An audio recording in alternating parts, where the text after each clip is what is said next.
안녕하세요. 박용호 목사입니다. 전도서 어떻게 묵상할 것인가 안내해 드리겠습니다. 전도서는 총 12장으로 되어 있고요. 1장 1절에 보니까 다윗의 아들 예루살렘의 왕 전도자의 말씀이다 라고 해요. 그래서 많은 분들이 추측하기를 솔로몬이 짓지 않았을까라고 하는데 솔로몬의 이름은 한 번도 등장하지 않습니다. 학자들은 어떻게 생각을 하냐면 아마 어떤 지혜자, 이 글의 저자가 솔로몬을 연상시키는 방법으로, 왜냐하면 솔로몬이 지혜의 대명사니까 이렇게 기록하지 않았을까라고 그렇게 생각을 합니다. 이 전도서를 잘 묵상하기 위해서 여러분 4가지를 알고 묵상하시기 바래요. 첫 번째는요, 지혜서 안에서의 전도서의 의미입니다. 성경에서 지혜서라고 하면 잠언, 전도서, 욥기 이 3가지가 있지요. 이 3가지 모두 참 지혜가 무엇인지, 어떻게 이 땅에서 살 것인지에 대해서 말하고 있는데 주제는 똑같아요. 하나님을 경외하는 것이 참 지혜다. 이 땅에서 하나님의 경외하는 삶을 살아라 라고 이렇게 말하는데요. 말하는 방식은 다 다릅니다. 잠언 같은 경우는요, 인과 법칙에 근거하여 하나님을 경외하라고 해요. 열심히 노력하면 성공하게 되고 게으르면 망하게 된다. 또 참 지혜가 있으면 잘 살게 되고 지혜가 없으면 못 살게 된다. 옳은 일을 하면 성공하게 되고 그른 일, 나쁜 일을, 악한 일을 하게 되면 망하게 된다라고 하면서 인과법칙에 근거해서 얘기합니다. 그러므로 인과법칙을 주관하시는 하나님을 경외하라라고 얘기를 해요. 반면에 우리가 살펴볼 전도서는요, 이 잠언과 반대의 얘기를 합니다. 전도서의 저자는 이렇게 말해요. 내가 막상 인생을 살아보니까 실제로 그렇지 않은 경우가 많더라. 착한 일을 한 사람이 오히려 고난을 받고 악인들이 잘 되는 경우가 많더라. 게으른 사람이 잘 되는 경우도 있더라. 열심히 해도 고통하는 사람들이 많더라.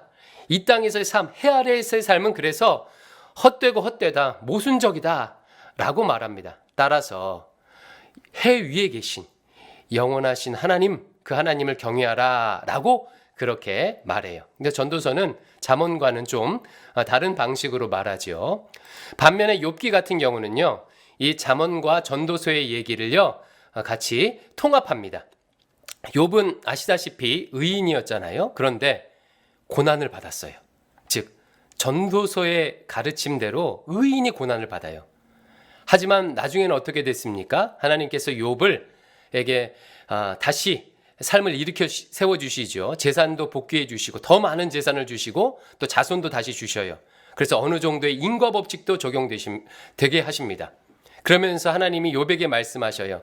욥아, 천지 만물을 내가 지을 때 너는 어디 있었느냐?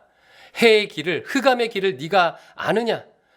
네가 리워 야단을 낚시로 이렇게 건져낼 수 있겠느냐?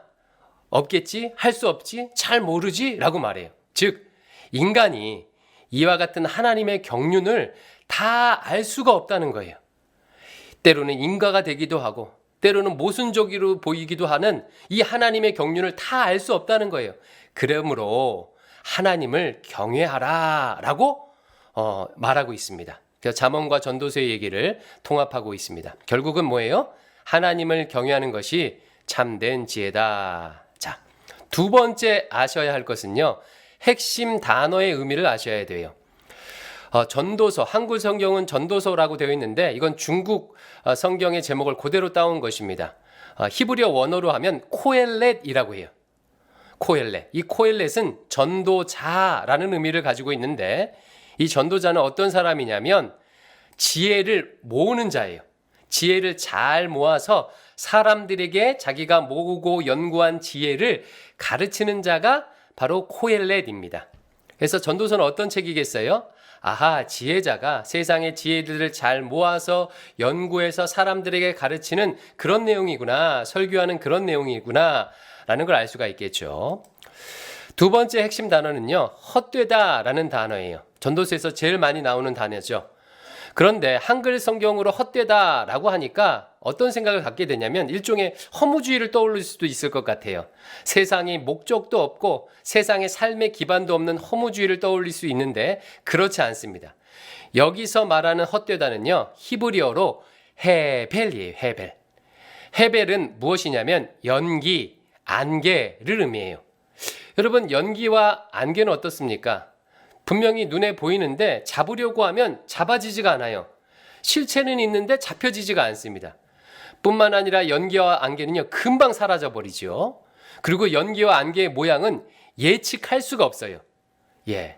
이런 속성을 지금 나타내는 것이 헤벨이라는 단어예요. 인생이 보니까 바로 연기와 안개와 같다라는 의미라는 거예요.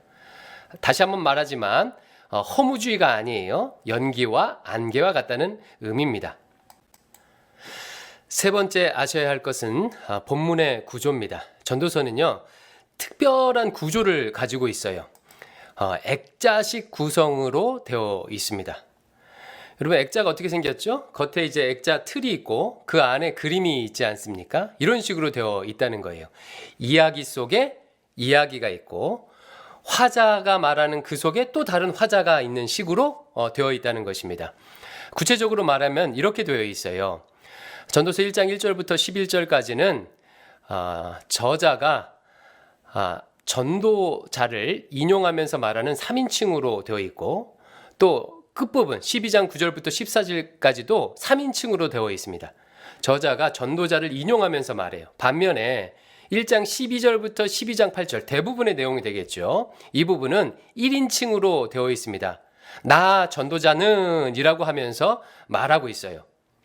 그래서 3인칭으로 된 이 부분, 저자가 전도자를 인용하면서 말하는 게 시작과 끝을 이렇게 딱 틀로 붙들고 있으면서 그 안에 전도자 자신의 말이 1인칭으로 이렇게 되어 있는 거예요. 이게 왜 중요하냐? 그럼 여러분 생각해 보십시오. 이렇게 되어 있다면 핵심 주제는 어디에 있겠습니까? 예, 저자의 설명이 있겠죠. 따라서 3인칭으로 말하는 첫 번째 부분과 마지막 부분에 저자가 궁극적으로 강조하고 싶은 내용이 거기에 담겨 있는 거예요. 이런 액자식 구성으로 되어 있다는 거 여러분 기억하시기 바랍니다.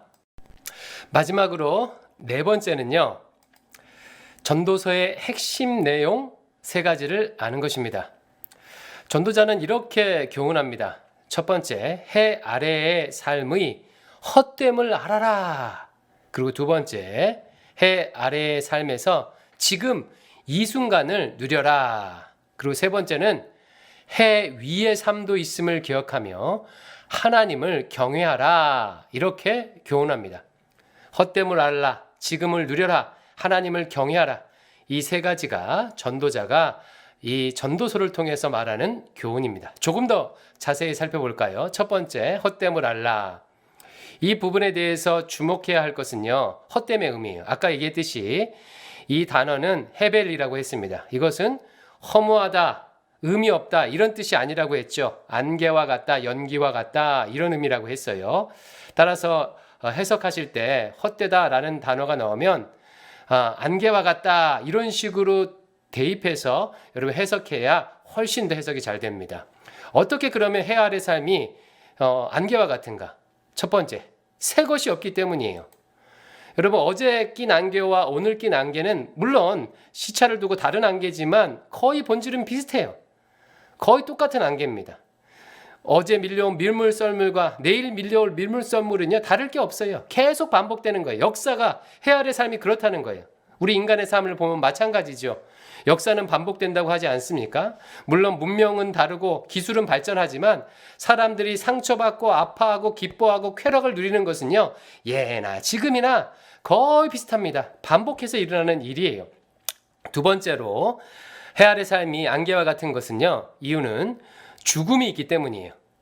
이 땅에 있는 모든 피조물들은 영원하지 않죠. 끝이 있습니다. 죽음이 기다리고 있어요.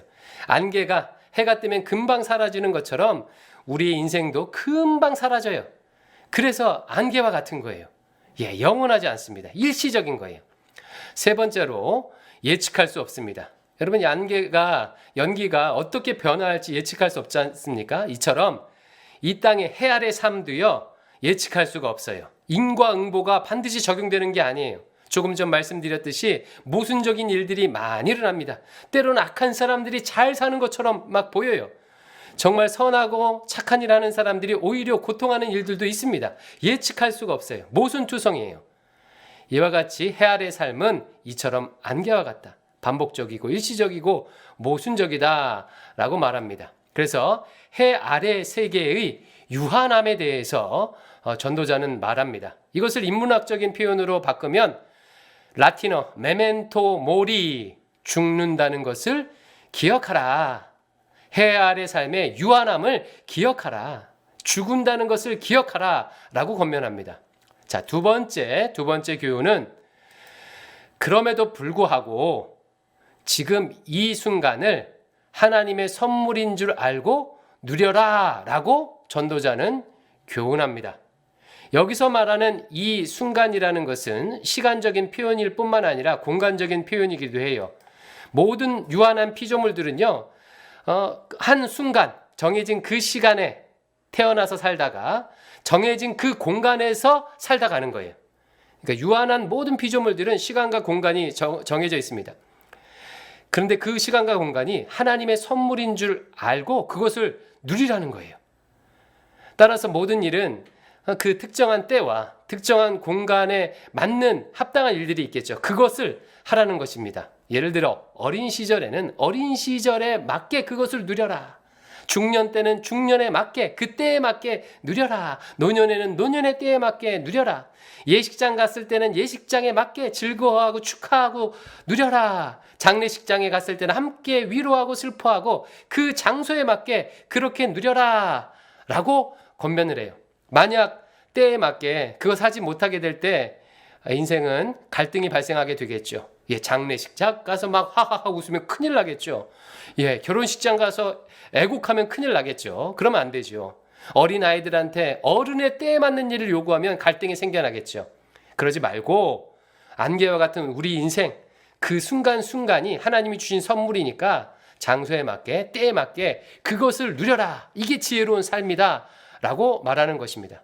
따라서 앞에 해 아래의 삶은 헛되다 안개와 같다와 해 아래의 삶에 지금 이 순간을 누려라는 어찌 보면 서로 대비되는 것 같지만 사실 그렇지 않아요. 그렇지 않아요. 안개와 같다는 걸 인식하면서 안개와 같은 이 순간을 지금 누리라는 그런 권면입니다.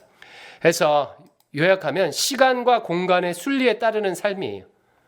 유한한 인간이 시간과 공간 안에서 그 시간과 공간의 순리에 맞춰 살도록 권면합니다. 이것을 인문학적으로 표현하면 라틴어 호라티우스의 시 한 구절로 유명하죠. 까르피 디엠, 현재를 잡아라. 이렇게도 또 표현할 수 있을 것 같습니다. 그리고 마지막으로요. 전도자는요. 해 아래의 삶은 비록 유한하고 그렇지만 해 위의 삶도 있음을 기억해라. 이 일의 결국을 다 들었지? 해 아래 삶은 이렇게 유한해. 이 정도 한계를 가지고 있어. 하지만 해 위의 삶도 있어. 그러니까 해 위의 세계를 바라보고 그 해 위에 계신 영원하신 하나님을 경외하고 하나님의 말씀을 지켜. 이것이 인간의 본질이야. 궁극적으로 해야 할 일이야. 라고 권면하면서 마치고 있습니다. 그래서 이와 같은 전도자의 이 세 가지 교훈을 대로 사는 삶을 저는 이렇게 새에 비유할 수 있을 것 같아요. 이런 모습으로 비유할 수 있을 것 같습니다. 이 땅에 해 아래 살 때는요. 한쪽 날개는요. 헛됨을 아는 거야. 그렇지. 유한하지. 그렇지. 이 부귀 영화가 영원하지 않아. 이 고통과 슬픔이 영원하지 않아. 끝날 거야. 이 땅의 유한함, 안개와 같은 것들을 아는 날개짓을 하면서 또 반대편에서는요. 그래, 이 순간에 그러니까 충실해야지. 지금 이때에 맞게 즐거워하며 감사하며 사랑하며 지금 이곳, 이 장소에서 충실한 삶을, 누리는 삶을 살아야지 하면서 두 날갯짓을 하는 거예요. 그러면서 방향은 어디로 가요? 영원을 향해서, 해 위의 삶을 향해서, 하나님을 경외하는 그 삶을 향해서 이렇게 두 날개를 치면서 가는 거예요. 만약에 날개의 한쪽만 퍼덕이게 되면 아주 그 균형이 흐트러지겠죠. 예를 들어서 모든 이 땅의 삶이 다 헛되도고만 생각하는 거예요. 안개와 같아 의미가 없어. 그러면 허무주의에 빠지고요. 삶에 우울하고 막 그러겠죠. 반면에 이 순간에 너무 집착하는 거예요. 그러면 탐욕과 집착으로 또 불행한 인생을 살겠죠. 이게 균형 잡히게 날갯짓을 퍼덕여야 된다는 거예요. 그러면서 방향은 어디로요? 영원을 향해서, 해 위의 삶을 향해서, 하나님의 경외하는 삶을 향해서 하나님의 말씀에 순종하는 삶을 향해서 가는 것이 지혜로운 삶이다라고 말하고 있습니다. 자, 그럼 어떻게 묵상하면 될까요? 방금 얘기했던 것 반복이에요. 인생의 유한성을 묵상하시면 되겠습니다. 반복적이고 일치적이고 모순적인 인생의 유한성. 그 두 번째는요. 이 순간을 어떻게 선물로 여기며 살지를 묵상하시면 돼요. 지금 내가 있는 이곳에서 이 순간에 어떻게 사랑하며 행복하며 나누며 감사하며 협력하며 살지, 어떻게 선물로 여기며 살지 묵상하면 됩니다. 그리고 세 번째는요. 어떻게 내가 내 인생이 하나님을 경유하는 삶이 되게 할지, 내 인생의 방향이 하나님을 경유하는 삶이 되게 할지 그걸 묵상하십시오. 혹시 내 인생이 지금 세상에 썩어질 것을 향해, 해 아래 것을 향해서 가고 있진 않은가? 돌아보면 되겠지요. 그리고 어떻게 하면 내가 하나님을 경외하고 하나님의 하나님 되심을 인정하고 살 수 있을지를 묵상하면 되겠습니다. 자, 이렇게 묵상하심으로 전도자가 교훈하는 참된 지혜를 얻어서 인생이 풍요로워지시길 바랍니다. 묵상의 은혜 듬뿍 누리시기 바랍니다. 감사합니다.